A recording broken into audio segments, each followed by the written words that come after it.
0-0. دياز دياز والهدف الثاني. دياز جول. تقدم خوزيلو والهدف الاول لريال مدريد. دياز والهدف الثاني. دياز جول. دياز ابراهيم رنيم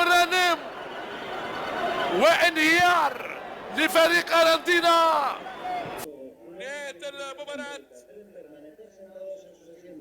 بثلاثية ملكية تداول على التسجيل كل من خوزيلو، ابراهيم دياز ورودريغو.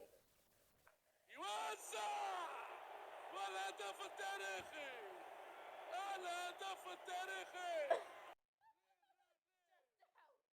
راني انفجار، زلزال في المونتيسيو.